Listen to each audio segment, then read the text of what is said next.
Salut à tous.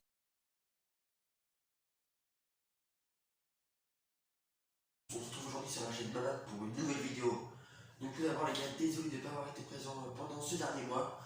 Mais en tout cas j'espère quand même que la vidéo Ballon d'Or vous aura plu parce qu'elle a été très longue à monter et à réaliser entre les vidéos joueurs, les compilations de joueurs, etc. C'était extrêmement long, mais je suis assez satisfait du résultat. Donc aujourd'hui on va se retrouver pour un nouveau concept que je vais faire une fois par semaine. Donc ce sera tous les week-ends, je ferai le Champions League résumé.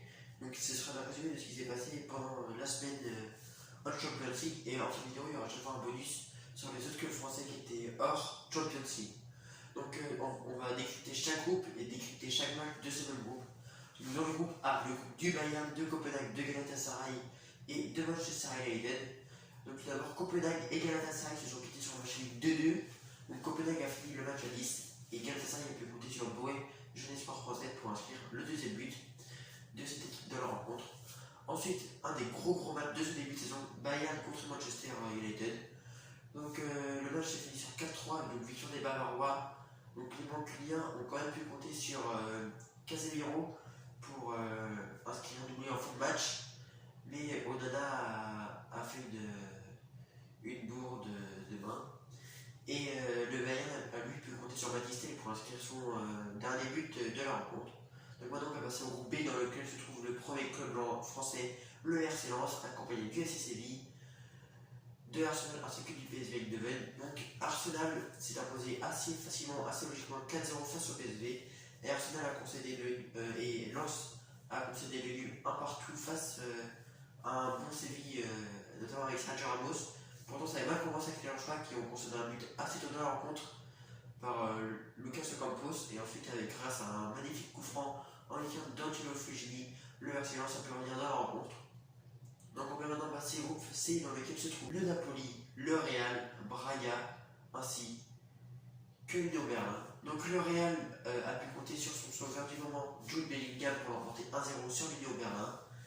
Et de l'autre côté, le champion d'Italie, le Napoli, qui s'est imposé difficilement 2-1 face à Braga, une équipe portugaise. Donc on va maintenant passer au groupe D dans lequel se trouve Salzbourg, l'Inter, la Real Sociedad ainsi que Benfica.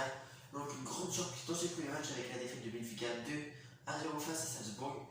Pourtant Benfica qui a, je trouve, un très bon effectif, très bon collectif avec notamment Di Maria, Bernardo Mario, ainsi que d'autres très bons joueurs. Donc après ils ont perdu Antonio Silva pendant le match, il a pris un rouge. Et c'est quand même une grande surprise de les voir perdre 2-0 face à Salzbourg. Et dans l'autre match de ce groupe, l'Inter Milan qui a fait 1-1 face à Real Sociedad. Donc ça pourrait être pourquoi pas un des groupes le plus fermé, un des groupes le plus disputé. Mais ce sera à voir plus tard dans la compétition. Donc maintenant le groupe E.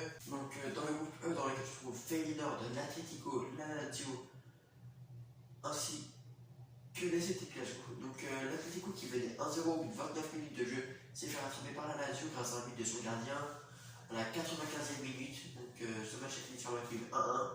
Et de l'autre côté, les Celtic Glasgow qui ont perdu 2-0 face à Feyenoord. Donc maintenant le groupe F, le groupe de la mort avec le grand Paris Saint-Germain qui a joué dans un parc extrêmement bouillant face au Borussia. Donc le PSG s'est imposé avec une domination assez nette 2-0 face à Dortmund avec un but d'Hakimi et un but de Kylian Mbappé. Et dans l'autre match, Milan et Newcastle se sont quittés sur un match nul 0-0. Donc le PSG a fait la bonne opération dans ce groupe, tandis que Milan et Newcastle ont fait une mauvaise opération. Parce que commencer avec un match nul ou une défaite, c'est pas forcément la meilleure chose dès le match des phases de groupe, mais ce sera à voir plus tard dans la compétition. Maintenant le groupe G. Donc groupe G dans lequel se trouve Manchester City, Leipzig, les Young Boys ainsi que les Orange de Belgrade. Donc les deux matchs de ce groupe sont terminés sur le même score 3-1. Donc Leipzig 3 Leipzig 3, Young Boys 1, City 3, Étoile Rouge 1.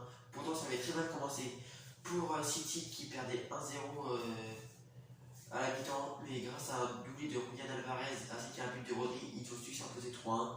Et Leipzig a également pu compter sur Mohamed Simakan, jeune défenseur français qui a marqué au bout de quelques minutes de jeu, seulement 3 je crois. On peut maintenant passer au groupe H, dans lequel se trouve le Barça, Porto, Antwerp, ainsi que le Shakhtar Donetsk. Donc Porto qui s'est imposé 2-0 face au Shakhtar grâce à notamment Taremi. Donc Porto, je pense qu'il pourrait aller au moins en quart de finale cette année parce que même s'ils n'ont pas de grands noms, ils ont souvent un bon collectif et un bon effectif.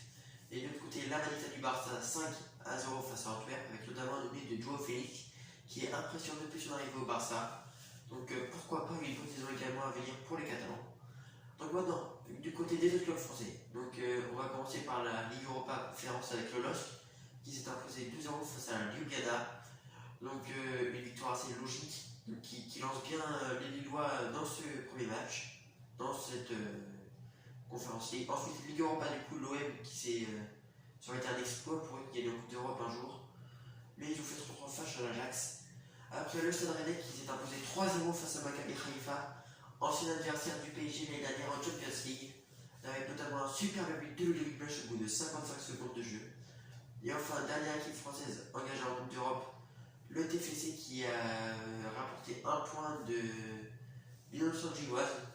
Donc peut-être que nous on se disait c'est que l'Union Saint-Gilloise, peut-être que les gens qui étaient pour l'Union Saint-Gilloise se disaient c'est que Toulouse, mais c'est toujours un bon point et peut-être de bonne augure pour la suite de la compétition. Donc les gars, c'était l'épisode 1 de Champions League résumé. On se retrouve pour l'épisode 2 samedi ou dimanche prochain. Donc salut tous amigos, salut.